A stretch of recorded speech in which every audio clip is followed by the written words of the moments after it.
Hello mga kada! Ako nga pala si Sairi Galindo and welcome to my channel. So welcome po sa A Day in the Life ng isang Sairi Jane Galindo. Tara, samahan niyo po. Ang una ko po talagang check sa umaga ay yung laptop dahil nagtitingin po ako ng email and update po doon sa trabaho ko po. Pero kahit na busy po ako sa trabaho ay ginagawan ko pa rin po ng paraan para makatulong po ako dito sa bahay namin. Sa pagluluto, paglilinis, paghuhugas, at syempre po sa pag-aalaga po ng anak po namin. At kahit sobrang busy, sinisigurado ko pa rin na may oras kaming dalawa ng asawa ko. Isa sa mga banding namin is manood talaga ng K-drama. Kung hindi naman panonood ay nagkukwentuhan lang talaga kami. Nagsasabihan kami ng mga problema or kung ano man yung mga dapat na improve namin sa relationship namin para mas maging matibay yung pagsasama namin. Isa rin sa naging banding namin ay yung paggawa namin ng mga content. Dahil nga po isa po akong content creator ay madalas tinutulungan niya po ako sa pagbe-video, sa pagdedirect, at kapag may mga events, yun sumasama po siya sa akin, silang dalawa ng anak ko, and nagsisilbi na din po yung date po namin.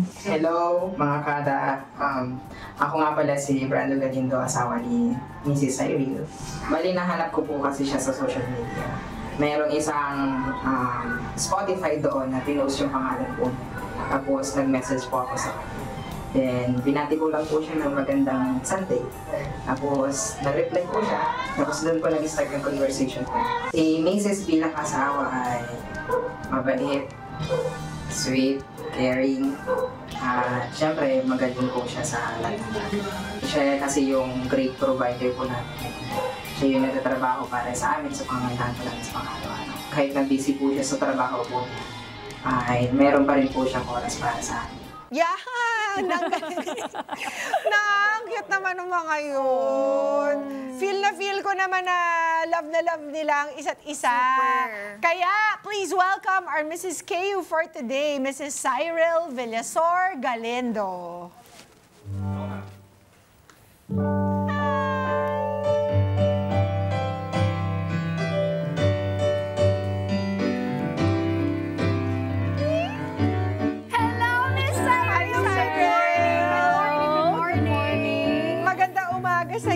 Magandang umaga po. Ano naman ang naramdaman mo na usually isa lang ang nagdo-nominate ng butihing misis dito sa Mrs. KU, pero ikaw parang tatlo pa. At dalawang kaibigan at syempre ang love of your life na si Mister. What can you say, Cyril? Na-overwhelm and grateful na meron palang nakaka-appreciate po ng mga ginagawa ko po. Oo naman. Eh nakita naman namin na grabe yung pagbabalanseng ginagawa mo bilang mommy, content creator, meron ka pang trabaho, at syempre inaalagaan mo rin, hindi mo kinakaligtaan ang mga kailangan ng asawa mo. From 1 to 10, i-rate mo nga, gaano kasaya bilang misis ni Mr. Brando? Parang kulang po ata yung 10. Wow! Opo. Siguro kung infinity, yan. Opo. Grabe, nilalanggam ka na. Ng buhok mo. Natapakan ko na yung buhok. Sorry.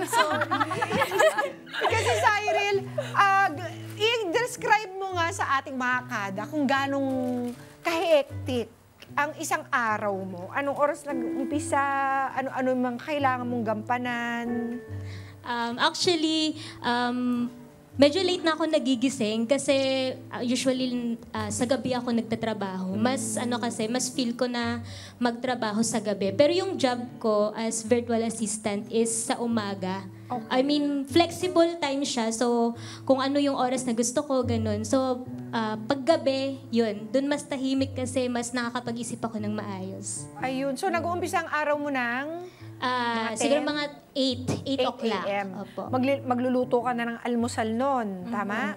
Mas madalas, yan, si Mr. po naghahanda po ng siya ang pagkain. chef. Yes. Okay. Agahan. And At then, ikaw naman? sa hapunan, madalas naman hapunan yung So, ginagawa habang ko. nagluluto si Mister, anong ginagawa mo? Ano po, yan, nagche-check ako ng mga trabaho ko, yung mga tasks na gagawin ko.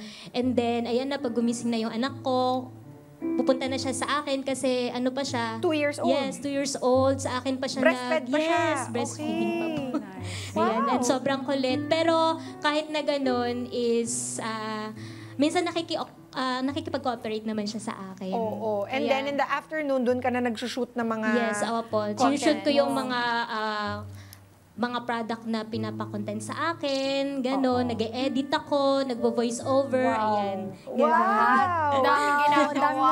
Yes po, yes. Tapos magluluto ka ng hapunan, tapos mag-virtual assistant ka pa sa gabi. Yes. Yun, Tama, parang tama. wala nang ang oras para sa kanyang sarili, si Cyril. Walang pamper time, manicure, salon, Yeah, anong araw mo pedicure. ginagawa yun? Wala po talaga. As in, simula noon, hindi talaga ako mahilig na magpaganda sa sarili. Kasi parang feeling ko, hindi naman ako maganda. Ganon. Uy, hindi. Hindi totoo Parang yun. ano, So, Eto na lang, kailan ka last nag-ayos? oo. Nag-makeup? Nung nag-content ako nung last week. Ikaw yon, ikaw nag-makeup mismo sa nag-ayos sa sarili. sarili. Ako po yung nag-aayos. So, pero trabaho pa rin yun. Kaya eh. nga Hindi siya counted. Oo. Pag sinasabi nating gusto mo naman i-treat ang iyong sarili, pang me time, kumbaga, ano yung type mong gawin? At saka kailan mo to last ginawa? Gusto ko talaga yung full body massage. Yun! Sarap! Yun talaga Nainggit yung lahat kulang to. sa akin. Sumakain lahat. Halika na, alis na tayo. Sarap! Tara na! Tara na, namin yan. Tara na! Sama natin sa Cyril. Kailan mo last yan napagawa? Matagal na? Matagal na. Siguro nung after kong manganak. Mm-mm. 3 years old na yung baby ko. Magti-3 na siya. So, Oo. ilang years na din. Pero Opo. Cyril, alam ko na ikaw ang bukod tanging breadwinner ng inyong pamilya. Kamusta naman? Natutustusan naman lahat ng mga pangangailangan?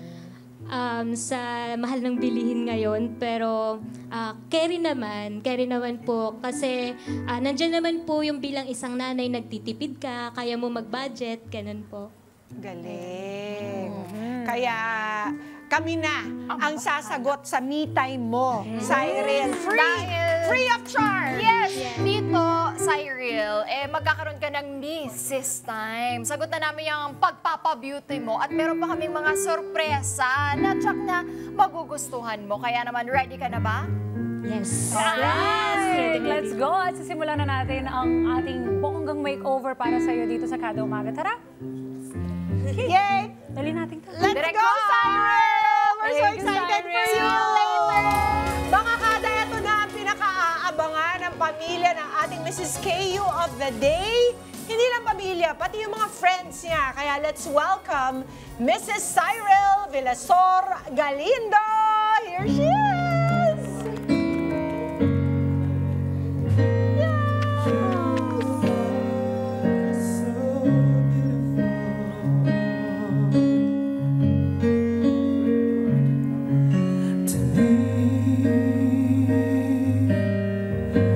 You are so beautiful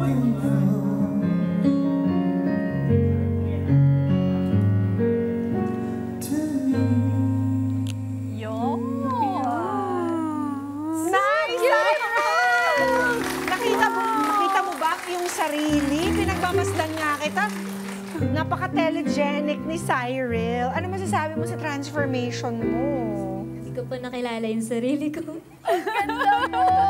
Type mo ba? Type mo? Yes. Oo. Ano pinaka nagustuhan mo sa iyong makeover, Cyril? Actually, yung mukha ko talaga. Kasi ako pag nagme-makeup, hindi ko mapalabas yung totoong ganda ko, ganun. Tapos nakita ko siya ngayon. I hope that you will see that every day kahit na walang makeup kasi maganda ka talaga, Cyril. Thank you. Oo. Ano kaya ang masasabi ng mga nag-nominate kay Cyril na mga kaibigan niya sina Raquel at Winnie? Balak mo ba silang kitain today dahil Friday naman? May mga work, tapos buntis pa yung isa, so may check-up siya ngayon, so hindi ko sila madadalaw. Oo. Pero dahil type na type mo naging makeover mo, at when was the last, have you ever seen yourself na ganitong itsura? Kahit nung wedding day mo, Cyril? Yeah, wedding day. Wedding day was the last. Ngayon na lang ulit. Yes. Ano masasabi mo kay na Raquel at kay na Winnie? Thank you so much kasi dahil sa pag-nominate niyo sa akin, nabigyan ako ng opportunity na ma-makeover, makita yung sarili ko na maganda. Thank you. Ano May sa date tingin? ba kayo ni Oo nga. Mister? May date ba kayo mamaya? You guess my words talaga. Manonood kami ng K-drama sa bahay. Ayan, nag-date na rin. So, doon lang sa loob ng bahay. Oo. Kasi, saan mo iiwan si Yung baby niyo. 2-year-old, di ba? So, Sama na rin. hindi pa talaga kayo nagde-date Ah, na mag-isa lang. Kailangan yes, kasama namin. kasama si siya. baby. May plus one. May plus Plus one. Oo. Well, susubukan po nating makontak ang iyong mister para naman malaman ang reaksyon niya tungkol sa transformation na nangyari sa iyo ngayon. Ano po ang gusto mong sabihin sa mga nag-nominate sa inyo? Maraming salamat sa mga nag-nominate sa akin, lalo na po sa asawa ko na hindi ko alam na na-appreciate niya pala yung mga ginagawa ko as wife niya. Kasi ako po, hindi ako showy talaga na tao. Minsan nasusungitan ko po siya, ganon. At siya po yung mas malambing sa amin, pero minimake sure ko naman na naipapakita ko po na mahal ko siya. Napaparamdam ko rin kahit na medyo nasusungitan ko, gano'n. And nagpapasalamat ako na na-appreciate niya, sinabi niya pa na sweet ako, caring, gano'n. Opo. Masipag, lahat-lahat. Hindi expect. And grateful talaga. Naku, mister, pag uwi ni Cyril, dapat espesyal naman ang magiging dinner ninyo sa bahay. Kahit sa bahay lang, pa-date-date lang doon, tapos pagkatapos, movie date naman, K-drama, o your favorite. At dahil ikaw ang deserving Mrs. K of the Day dito sa Kada Umaga, syempre hindi lang pang isang araw ang hinanda naming makeover para sa iyo. Meron kaming hinanda pang karagdagang sorpresa para naman ma-relive mo ulit ang moment na ito na nagkaroon ka ng kaunting special treatment para sa iyong sarili. Meron kaming magandang regalo mula sa The SB Clinic para naman you can visit them and get some treatments and procedures na pampa-beauty at pampa-relax para sa iyo. At you can visit them anytime. You can avail of any of their services because with the SB Clinic, we can make it happen. Kaya tanggapin mo ang gift certificate na yan worth 7,500 pesos from the SB Clinic. Go beyond your dreams. Let's make things happen. Only here with the SB Clinic. The SB Clinic has the latest and premium surgical and non-surgical treatments. You may contact them through their website, www.skinandbeyond.care.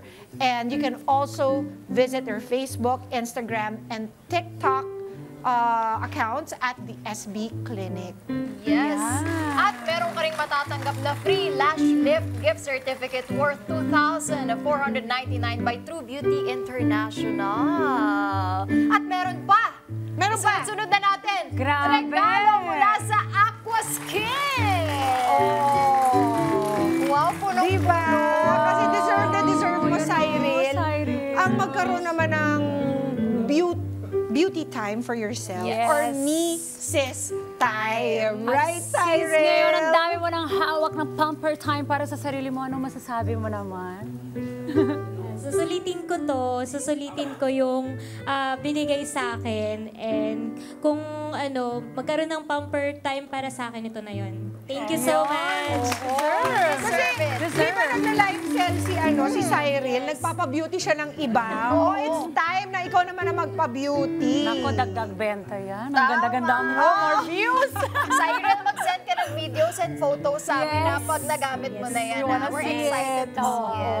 Thank you very much and congratulations. Congratulations, our Mrs. K of the Day. Thank you. Mga Kanet 25, this is Pia Guanyo Mago. For more Kada Umaga updates, please click the subscribe button and follow us on Net25 social media pages at Net25TV and at Net25 Entertainment Facebook page.